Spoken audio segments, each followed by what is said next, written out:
I want to talk about hacking the cult or hacking the system in order to regain integration and sanity. But before I do, I just want to refresh why such extreme measures are necessary. The abuser, of course, has no incentive for acknowledging the extent and impact of the abuse. If they did, they're immediately left with dealing with their own abuse. Every abuser has been abused, and that abuse has been covered up, denied, reframed as love, and silenced to such an extent that they did not heal from the abuse. Every abuser that does not heal from their own abuse goes on to abuse others, often taking a detour along the way to further abuse themselves, and often immobilizing and protecting their abuser. The therapist, Peter Sandhill, who twice in therapeutic sessions escalated sexual relationships successfully under the influence of high doses of psychedelics, talked with reverence about his father and what was so great about his father. But that really doesn't add up, does it? Because any boy that's raised with an adult male learns to protect the innocent, learns to protect the young, which when the odds are 500 to 1 that a sexual relationship with a therapist is going to result in any way that benefits the client, and the primary ethical responsibility of a therapist is to the client, you see gross negligence and cruelty in escalating such a relationship for personal agendas. Now, the bystanders, the therapists who recommended my therapist to me, have a strong interest in minimizing the amount of abuse and negligence caused by the person they trained and recommended, because it rightfully throws doubt on the competency of this, in this case, the Human Awareness Institute organization. Then there's financial incentives, etc., in the case of a lawsuit. And then there are the innocent bystanders, which, of course, as has been pointed out in Judith Herman's book, when a bystander is presented with evidence of criminal, therapeutic, psychological, sexual abuse. First of all, we're in an abuse cult that goes to great pains to avoid bringing children in middle school or high school a single hour of emotional literacy, a single hour of traumatic literacy, a single hour about sexual abuse and what to do about it. And in such an environment, the average citizen, of course, has no clue what to do with the abuse other than to copy their parents and what they did around their abuse, which is usually to participate in some degree of shaming, secrecy, and silence with a scapegoating protocol. If you look at the DSM manual for mental emotional disease with 5,000 separate mental emotional diagnoses, one of the interesting things that's missing in such an abundance of diagnoses is you will not find narcissistic culture. You will not find emotionally illiterate culture. You will not find violent culture. You will not find incompetent parents listed as diagnoses, because that turns the attention out to the circle. The circle that in many cases is the only circle capable of doing anything. You see, the federal government could actually change laws about abuse that made rape more humane and easier to prosecute, but they don't. The parents could actually go out and study some parental psychology and do surveys on their own intergenerational family abuse system, but they don't. The school could train teachers in trauma literacy to notice the fight, flight, freeze, and fawn symptoms of their children, some of the fawning symptoms of their children being the model students who do everything right and please the teacher, as every abused child has learned to please the abusive parent. But these would be diagnoses of the environment that creates the abuse. And when you have a culture of collusion with the abuser, collusion with the authority, when my parents took me to see a psychologist around learning disabilities, that's what they wanted to find out. What was the name for Dane's learning disability? They didn't want to find out the name for their parental disability or the education disability. Because the education disability that's glaring and obvious when a child has ADHD for traumatic symptoms is, why should a child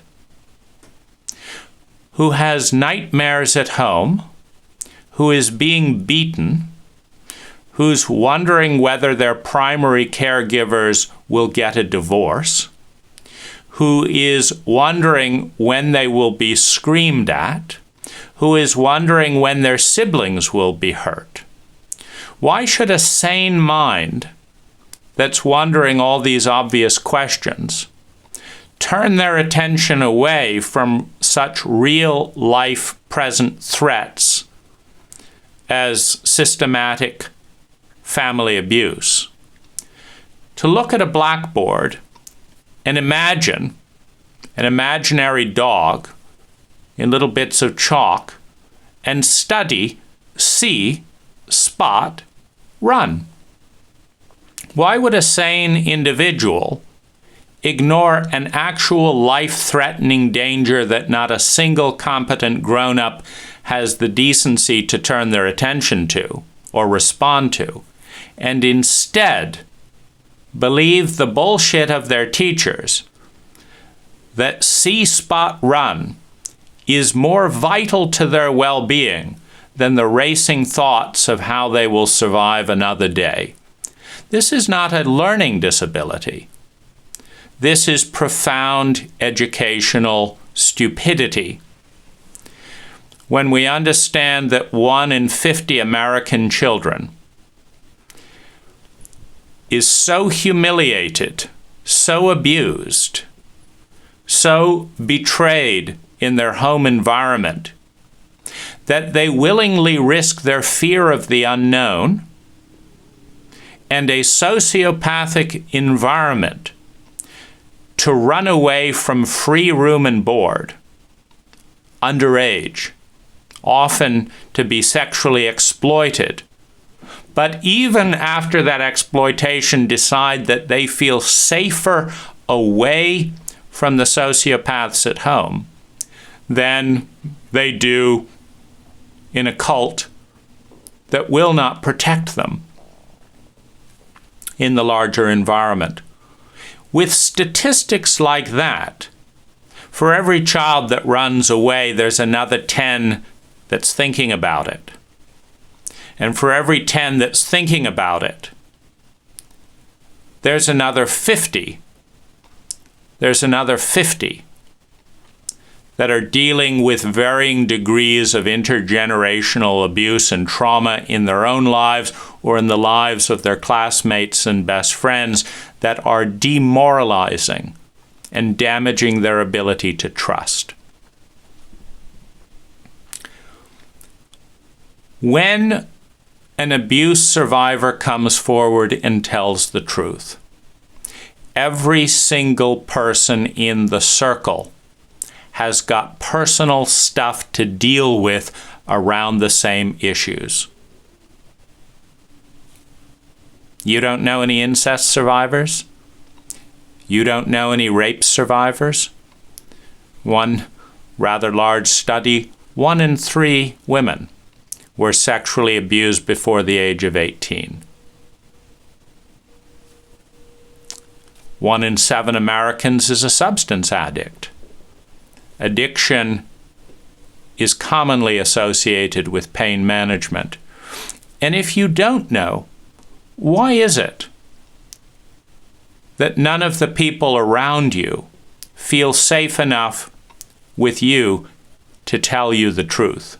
Have you not met more than 10 women? What is it about the way your cult has trained you that people understand that they are safer being invisible than telling the truth? It's not a pretty picture. So, in a cult that shames us for not knowing what it will not teach, we often push away and scapegoat those who reveal our incompetency, our pathological cruelty, and what we do not know. Where then to turn for sanity and integration when surrounded by a circle whose primary agenda is to keep it secret, to save time and energy by turning away from your truth rather than showing up and knowing how to deal with it? Now, I've written to every author in the various trauma literature. And I've also written to 100 therapists outside of traumatic literature asking, is there a therapist who would like to talk on camera for documentary to fill in one of the most glaring gaps? There is a tremendous percentage of therapists who have been involved in an abusive relationship with their clients and asked those clients to pay for it. Some of it is the very paradigm of pathologizing the patient without examining the pathological culture that produces the patient.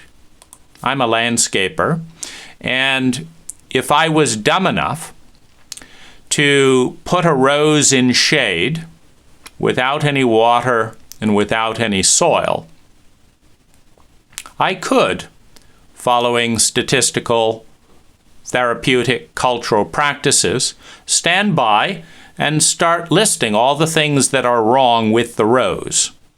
The rose is wilting deficit. The rose has lost its petals. Incompatible petal formation. It's wonderful coming up with these things, and if you give them Latin names, they sound incredibly impressive. The rose is being infested by aphids. A sick plant is going to start being consumed by nature around it. Autoimmune disorder, or lack of enthusiasm. The rose shows a lack of enthusiasm for life, noted.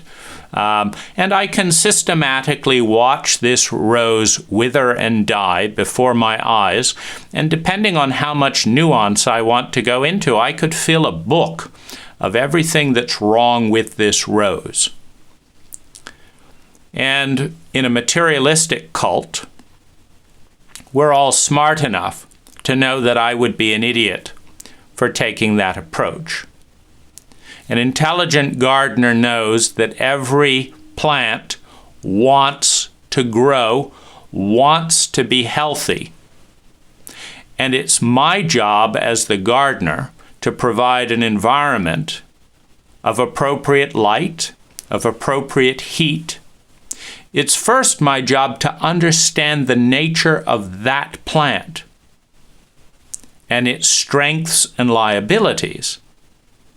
And upon loving enough to care, caring enough to see, seeing enough to understand, understanding enough to empathize, empathizing enough to attune, and attuning enough to be successful, I will create an environment of optimal health for that rose. When I do so, I do not have to question the motivations, the subtle shadow side, the hidden agendas, the payoffs of the rose. Oh, the rose is just wilting to get attention, right? No. When I do so, fully aware that every living plant wants to grow, that rose will blossom. And the blossom will reflect my competency, my loving enough to become competent. It says nothing about the rose. Every plant in human history has wanted to grow. And the primary question is, does it have an environment that allows it to do so? And this gets down to Einstein's famous question, is the universe a friendly place? What he's really asking is, do you believe that human nature is basically good? Because we project ourselves out into the universe. If our parents abused us, if we read the Old Testament about a sadistic, masochistic male who goes around in the most barbaric way abusing his people, send him around in a desert for 40 years. That's a nice start. When we deify the incompetence of our parents and project that out into an Old Testament God or a Allah or whatever it is, usually they're male, because it is usually the male parent who is more aggressive in the abuse. And so it would make sense that the predominant figure deified would be a sadistic male. This creates a projection in the unknown. When we face unknown terrain, we project what we know into that terrain. And the universe is an unfriendly place if we were raised by sadistic parents, informed about a sadistic God, and told that we are fundamentally flawed and sinning. Well, what you project out of that will be a terrifying pathological world. The universe will be an unfriendly place, and it would then make sense to pathologize every single human being in the system, because we're innately flawed, we're innately evil.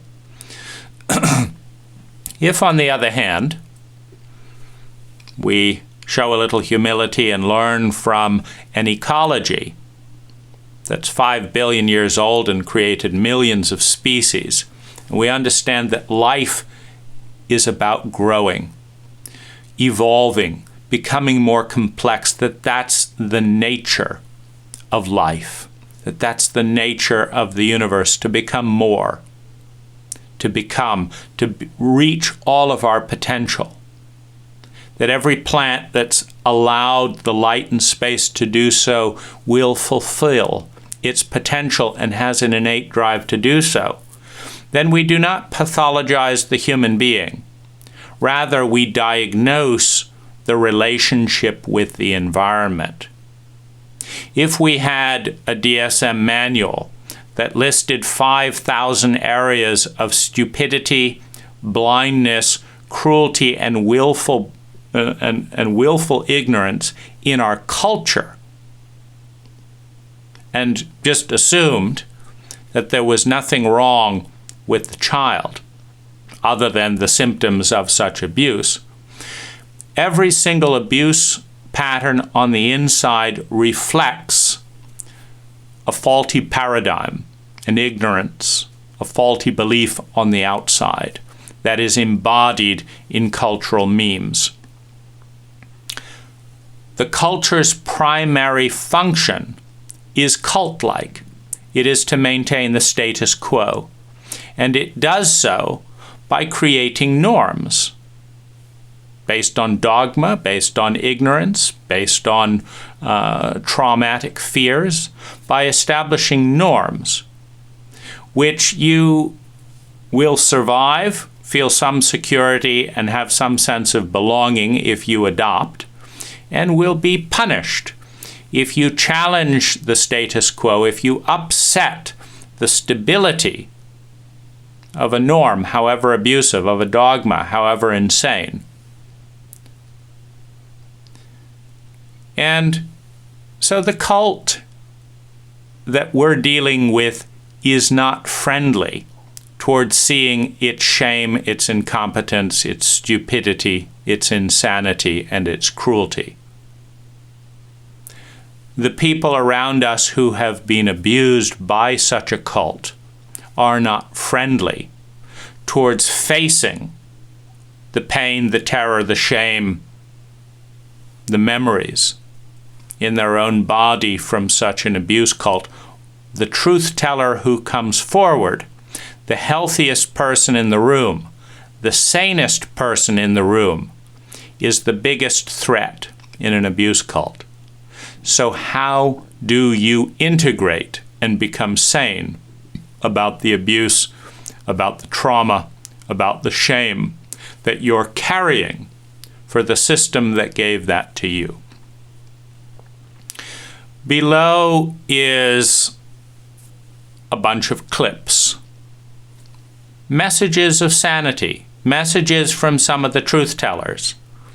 Many of these people were attacked at the time they came forward, whether it was Sigmund Freud being isolated and shunned for talking about the degree of sexual abuse towards women, whether it was Robert Bly for being courageous enough to help men get back in their bodies, being patronized and humiliated on TV, being made the enemy of the feminist movement, whether it was Alice Miller,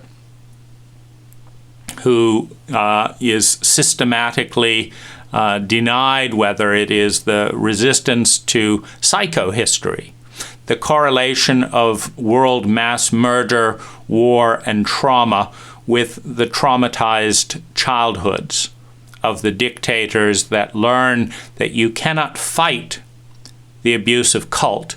You have to get on top of the pyramid and become the abuser.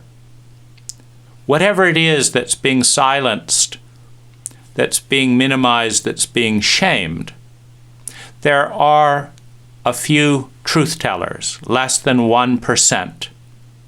And you can usually find them, like the banned TED Talks. If you want to find some of the most interesting TED Talks ever made, just look for banned TED Talks. You can usually find them by the small minority of truth tellers that are going against the grain, that are rocking the boat. And so I didn't find a sane American male. I didn't find a sane therapist. I didn't find a sane human being in my cult. I tried to bring these issues up with family members. I didn't find a sane family member.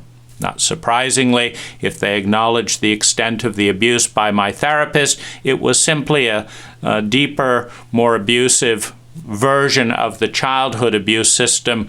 If the one is acknowledged, the other is acknowledged.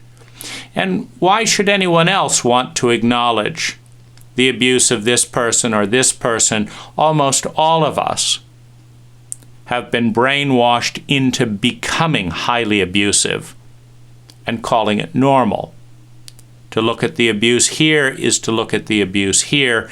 It's not fun to understand the ways that we have hurt ourselves and others and that there's a far more intelligent way of doing things. That being said, one of the ways to be witnessed in a cult that will not witness, as I say, none of the authors of these books would dialogue or be present in any way, all too busy, or who knows. It's just interesting that not 1 in 100 has time to dialogue around their primary field in a desperate drought of such information in public. If anyone asked me to be in a documentary about landscape design and installation, I'd be there in a heartbeat, because it's fun to share what we're competent about. When even therapists are cowed into coming forward and telling the truth, how sick does the cult have to be? I've found it very grounding and healing to pull out snippets. I listen on Audible in part because the PTSD makes it hard to read. But when I hear something and I know that is exactly what I've been feeling and I get it completely, and I also know that nobody around me knows this, because in a shame cult you don't read books about shame. It's too confronting. You don't read books about trauma. It's too uncomfortable. So I know that no one around me knows this, and no one around me wants to know it. And so no one will validate the sanity of what I feel. And so it stays stuck and churning, waiting for a cult that is mature enough to let the rose grow. That may take some time. And so I offer this template to you as an abuse survivor. Read through these library of books. Listen on Audible. Make clips. Make recordings. In a heightened attention deficit culture where everyone's frantically addicting themselves to quicker and newer things so that they don't have to deal with the past. If you give them an audio snippet, they might just listen if it's just quick enough and see you just a little bit. But whether they do or not, this is a technology where one truth teller can validate another. You can put the clips together, you can make little notes, or you can record audio clips of your own. And you can talk about how it relates to you and your abuse. And if you find that rare person that actually loves you enough to care, cares about you enough to see, that takes time, by the way, sees you enough to want to understand, understands you enough to want to empathize and thus empathize with you enough to attune, and attune enough to create love and belonging, to create pleasure, trust, safety, and well-being. Gratitude, joy, connection is spontaneous and natural. And when someone loves you enough to want to bring that love to a place of competency, rather than shame you for not feeling loved by their incompetency, this technology can be a vehicle. Because in a cult that brainwashes us that the only form of consciousness is language, try and be conscious of anything without language. It's very hard with the conditioning we had. We need words. We need words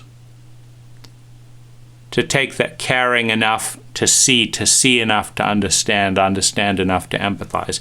We need language in order to love.